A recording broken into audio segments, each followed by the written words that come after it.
ತೆಂಗಿನ ಮರ ಹತ್ತಲಿಕ್ಕೆ ಜನನೇ ಸಿಕ್ಕುದಿಲ್ಲ ಆಯ್ತಾ. ಈ ಎಳನೀರು ತೆಗೆಯುವವರು ಬರ್ತಾರೆ 1.5 ತಿಂಗಳಿಗೊಮ್ಮೆ ಬಂದು ಖಾಲಿ ಬೊಂಡವನ್ನು ತೆಗೆದು ಹೋಗ್ತಾರೆ. ಆದರೆ ತೆಂಗಿನಕಾಯನ್ನೆಲ್ಲ ತೆಗೆಯುವುದಿಲ್ಲ ಅವರು, ಮಡಲನ್ನು ಸಹ ಮುಟ್ಟುದೇ ಇಲ್ಲ. ಹಾಗೆ ನಮಗೆ ಅರ್ಜೆಂಟಿಗೆ ತೆಂಗಿನಕಾಯಿ ತೆಗಿಲಿಕ್ಕೆ ಯಾರಾದರೂ ಬೇಕು ಅಂತ ಹೇಳಿದೆ, ಅದು ಈ ಜನನೇ ಸಿಕ್ಕುದಿಲ್ಲ. ಹಾಗೆ ನಮ್ಮ ನೆರೆಕೆರೆಯವರು ಈ ತೆಂಗಿನಕಾಯಿ ತೆಗಿಲಿಕ್ಕೆ ಇವರನ್ನು ಕರೆದಿದ್ರು. ಅಂದರೆ ಇವರು ಎಂತ ಗೊತ್ತುಂಟಾ, ಮಿಷಿನಲ್ಲಿ ಹತ್ತಿ ತೆಂಗಿನಕಾಯನ್ನು ತೆಗಿತಾರೆ. ಅವರಿಗೆ ಮಿನಿಮಮ್ ಒಂದು ತೋಟದಲ್ಲಿ 30 ತೆಂಗಿನ ಮರ ಇರಬೇಕು ತೆಗಿಲಿಕ್ಕೆ. ನಮ್ಮದಷ್ಟು ಇರಲಿಲ್ಲ, ಸ್ವಲ್ಪ ಇತ್ತು. ಆದರೆ ಕೂಡ ನಾವು ರಿಕ್ವೆಸ್ಟ್ ಮಾಡಿದ್ವಿ, ಹಾಗೆ ಬಂದರು ಅವರು. ಅಂದರೆ ನಮ್ಮ ಅಕ್ಕಪಕ್ಕದ ಮನೆಯವರು ಕೂಡ ತೆಗಿಸ್ತಾ ಇದ್ರು, ಹಾಗೆ ನಾವು ಇವರನ್ನು ಕರೆದ್ವಿ. ಇಲ್ಲಾಂದರೆ 30 ಮರ ಇರಬೇಕಂತೆ ಮಿನಿಮಮ್. ಒಂದು ತೆಂಗಿನ ಮರ ಹತ್ತಿದ್ರೆ 70 ರೂಪಾಯಿ ಅವರು ಚಾರ್ಜ್ ಮಾಡ್ತಾರೆ. ಓಕೆ, ಹಾಗೆ ನೋಡಿ ಈ ಮಿಷಿನಲ್ಲಿ ಅವರು ಹತ್ತಿ ಹೋಗಿ ಮತ್ತೆ ತೆಗಿತಾರೆ. ತೆಂಗಿನಕಾಯಿ ಅದೇ ತೆಂಗಿನಕಾಯಿ ಮಡಲೆಲ್ಲ ತೆಗಿತಾರೆ. ಮತ್ತು ಬೊಂಡ ತೆಗೆಯುವುದಾದರೆ ಒಂದು ಕಂಡೀಷನ್ ಏನಂದರೆ, ಕೆಳಗೆ ಅದನ್ನು ಹಿಡಿಯುವವರು ಇರಬೇಕು. ಅಂದರೆ ಗೋಣಿಯಲ್ಲಿ ಹಿಡಿತಾರೆ ನೋಡಿ, ಯಾರಾದರೂ ನಿಲ್ಲಬೇಕು. ಹಾಗೆ ನಮಗೀಗ ತೆಂಗಿನಕಾಯಿ ಮಾತ್ರ ತೆಗೀರಿ ಅಂತ ಹೇಳಿದ್ವಿ. ಸೊ ನೋಡಿ ಯಾವ ರೀತಿ ಮಿಷಿನಲ್ಲಿ ಹತ್ತಿ ತೆಗಿತಾರೆ ಅಂತ ಹೇಳಿ. ಸೊ ನಮಗೆ ಅರ್ಜೆಂಟಿಗೆ ಜನ ಎಲ್ಲ ಸಿಕ್ಕದಾಗ ಇವರನ್ನೆಲ್ಲ ಕರಿಬೋದು. ಇವರ ನಂಬರ್ ಕೊಡ್ತೇನೆ ನಾನು ನಿಮಗೆ. ನಾನು ಕೇಳಿ ಅವರೆಲ್ಲ ಕೇಳಿದ್ದೇನೆ, ನಂಬರ್ ಕೊಡಿ. ಯಾಕಂದರೆ ನಮ್ಮ ಊರಿನವ್ರಿಗೆ ಯೂಸ್ ಆಗ್ತದೆ. ಬಹಳಷ್ಟು ಜನನೇ ಸಿಕ್ಕುದಿಲ್ಲ, ಅಂಥವ್ರಿಗೆಲ್ಲ ಯೂಸ್ ಆಗ್ತದೆ.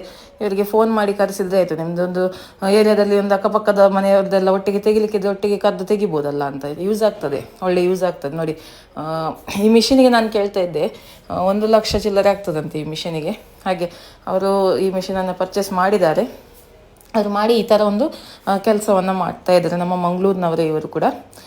ಹಾಗೆ ನಮ್ಮದು ಸ್ವಲ್ಪ ತೆಂಗಿನಕಾಯನ್ನೆಲ್ಲ ತೆಗಿತಾ ಇದ್ರು ನೋಡಿ. ಈ ಮಿಷಿನ್ ಇದು ನೋಡಿ. ಸೊ ಇದರಲ್ಲಿ ಸಹ ಅವ್ರಿಗೆ ಒಂದು 4 ತಿಂಗಳಿಗೊಮ್ಮೆ ಇದೆಂತ ಅದು ಎಲ್ಲ ರಬ್ಬರಿದ್ದು ಟೈರ್ ಥರ ಉಂಟಲ್ಲ, ಅದೆಲ್ಲ ಚೇಂಜ್ ಮಾಡಲಿಕ್ಕೆ ಸಿಗ್ತದಂತೆ. ಒಂದು 15,000 ಖರ್ಚು ಇರ್ತದಂತೆ. ಅದು ವರ್ತ್ ಇಟ್ ಅಂತ ಹೇಳಿದರು. ಅವ್ರು ತೆಗೆದು ಒಂದು 4 ತಿಂಗಳಾಯ್ತಂತೆ ಈ ಬಿಸ್ನೆಸ್ ಸ್ಟಾರ್ಟ್ ಮಾಡಿ. ಸೊ ನೋಡಿ, ಯಾರಿಗಾದ್ರೂ ಇಂಟ್ರೆಸ್ಟ್ ಇದೆ ಈ ಬಿಸ್ನೆಸ್ಸನ್ನೇ ಮಾಡ್ಬೋದು. ಅಥವಾ ಯಾರಿಗಾದ್ರೂ ತೆಂಗಿನಕಾಯಿ ಬೊಂಡ ಎಲ್ಲ ತೆಗಿಲಿಕ್ಕಿದ್ರೆ ಇವರನ್ನು ನೀವು ಸಂಪರ್ಕಿಸ್ಬೋದು. ನಂಬರನ್ನು ನಾನು ಸ್ಕ್ರೀನ್ ಮೇಲೆ ಹಾಕ್ತೇನೆ, ಕಾಲ್ ಮಾಡಿ ಅವರಿಗೆ. 70 ರೂಪಾಯಿ ಒಂದು ತೆಂಗಿನ ಮರ ಹತ್ತಿದ್ದಕ್ಕೆ. ಸೊ ನಮ್ದು ಸ್ವಲ್ಪ ಈ ಮಡಲೆಲ್ಲ ಇತ್ತು. ಇವರು ಎಳನೀರು ತೆಗೆಯುವವರು ಖಾಲಿ ಬೊಂಡ ಮಾತ್ರ ತೆಗೆದು ಹೋಗ್ತಾರೆ ನೋಡಿ. ಇದೆಲ್ಲ ಯಾರು ತೆಗೆಯೋದಿಲ್ಲ. ಮತ್ತು ಮಕ್ಕಳೆಲ್ಲ ಮನೇಲಿರುವಾಗ ಅದು ತೆಂಗಿನಕಾಯಿ ಎಲ್ಲ ಬೀಳುವ ಚಾನ್ಸಸ್ ಇರ್ತದಲ್ಲ. ಸೊ ಹಾಗೆ ಅದನ್ನೆಲ್ಲ ತೆಗಿಸೋದು ನಾವೀಗ. ಈಗ ಹೇಗೂ ಬಂದದ್ದಿದ್ದಾರಲ್ಲ, ಹಾಗೆ ಒಂದು ಯಾರಿಗಾದ್ರೂ ಯೂಸ್ ಆಗ್ಬೋದು ನೋಡಿ. ಸೊ ಯಾರಿಗಾದ್ರೂ ತೆಂಗಿನಕಾಯಿ ಎಲ್ಲ ತೆಗಿಲಿಕ್ಕಿದ್ರೆ ಅಂಥವ್ರ ಜೊತೆ ಎಲ್ಲ ಶೇರ್ ಮಾಡಿ. ಕೆಲವರು ಸೀನಿಯರ್ ಸಿಟಿಸನ್ಸ್ ಅವರೆಲ್ಲ ಇರ್ತಾರಲ್ಲ, ಒಬ್ಬೊಬ್ಬರೇ ಇರ್ತಾರೆ, ಅಂಥವ್ರಿಗೆ ಯಾರು ಜನ ಸಿಕ್ಕುದಿಲ್ಲ ನೋಡಿ. ಸೊ ಇವರನ್ನು ಸಂಪರ್ಕಿಸ್ಬೋದು ನೀವು. ತುಂಬ ಯೂಸ್ಫುಲ್ ಆದ ಇನ್ಫಾರ್ಮೇಷನ್ ಇದು. ಯಾರಿಗೆಲ್ಲ ಯೂಸ್ ಆಗುತ್ತೆ ಅಂಥವ್ರ ಜೊತೆ ಖಂಡಿತವಾಗಿಯೂ ಇದನ್ನು ಶೇರ್ ಮಾಡಿ. ಮಂಗಳೂರು ಎಲ್ಲಿ ಕೂಡ ಅವ್ರು ಬರ್ತಾರೆ. ಮತ್ತು ಬೇರೆ ಕಡೆ ಬರ್ತಾರೆ ಇಲ್ವ ಗೊತ್ತಿಲ್ಲ, ವಿಚಾರಿಸಲಿಲ್ಲ ನಾನು. ಅವರ ನಂಬರ್ಗೆ ಕಾಲ್ ಮಾಡಿ ವಿಚಾರಿಸಿ ನೋಡಿ. ಅಂದರೆ ಯಾರ್ದೆಲ್ಲ ದೊಡ್ಡ ತೋಟ ಎಲ್ಲ ಉಂಟು ಅಂಥವ್ರಿಗೆ ತುಂಬ ಯೂಸ್ ಆಗ್ತದೆ ಇದು.